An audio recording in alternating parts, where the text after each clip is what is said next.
La lumière dorée du matin baigne la vallée de Kimbala. Les arbres géants murmurent doucement, bercés par le vent. Une rivière scintille au loin, chantant une mélodie apaisante. Mozi, 10 ans, est assis près de sa maison, le regard perdu dans les brumes matinales. Ses yeux sombres trahissent une bataille intérieure.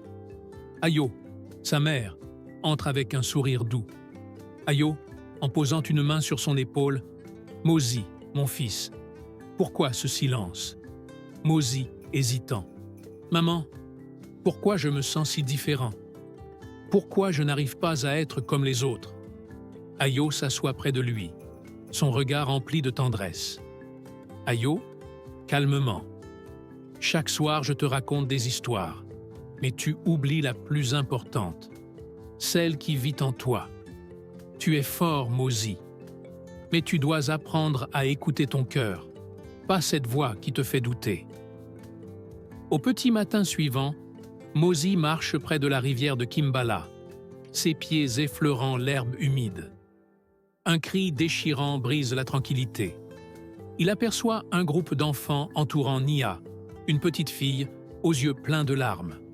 Son jouet préféré, un oiseau en bois, est brisé à ses pieds. Nia, suppliant, « Arrêtez, s'il vous plaît !» Mozi s'arrête, figé.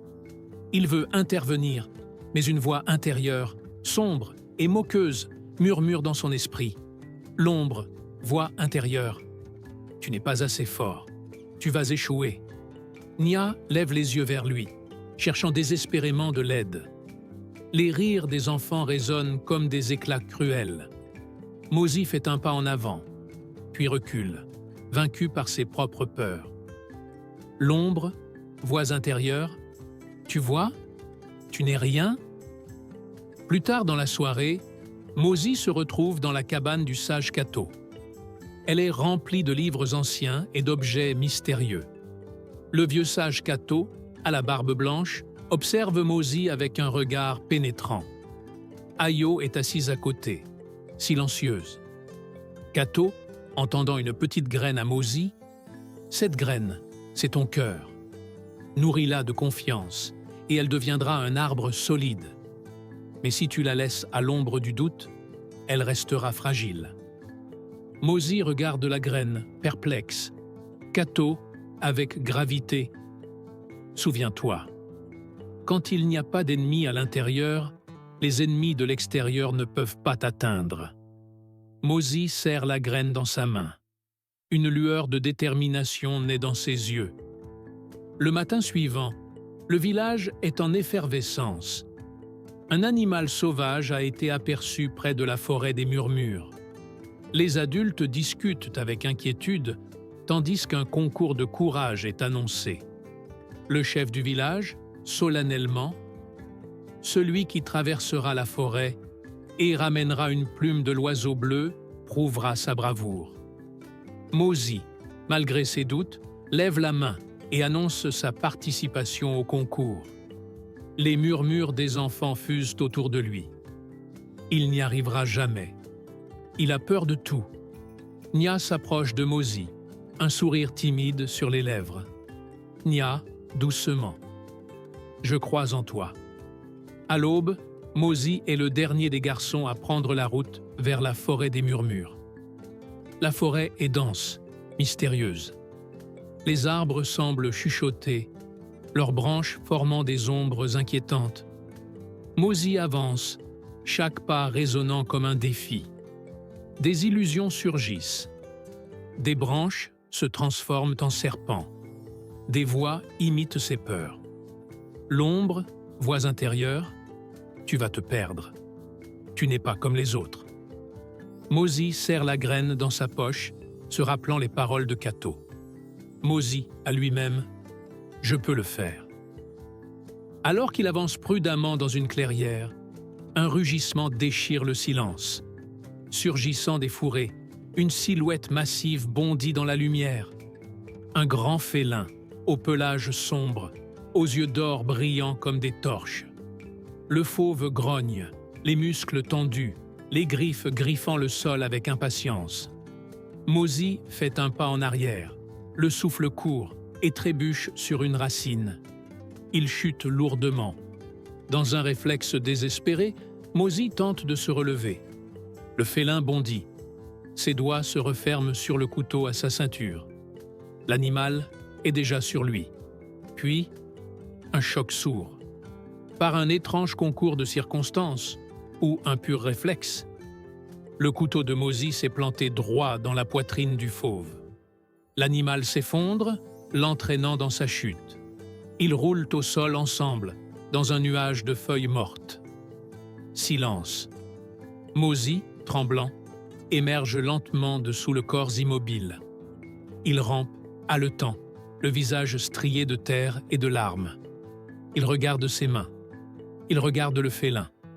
Il ne comprend pas encore tout à fait ce qui vient de se passer. Mais une chose est sûre. Il est vivant. Mozi, haletant à lui-même. « Je l'ai fait. Je l'ai fait. » Au cœur de la forêt, Mozi avance, encore secoué par le combat. Mais soudain, l'ombre apparaît devant lui. Immense, terrifiante. Elle prend la forme de ses peurs, le rejet, la solitude, l'échec. L'ombre, menaçante. Tu n'es qu'un enfant faible. Tu échoueras comme toujours. Mozi tremble. Mais il se rappelle le sourire de Nia, la sagesse de Kato, la confiance de sa mère Ayo. Mozi, criant avec force.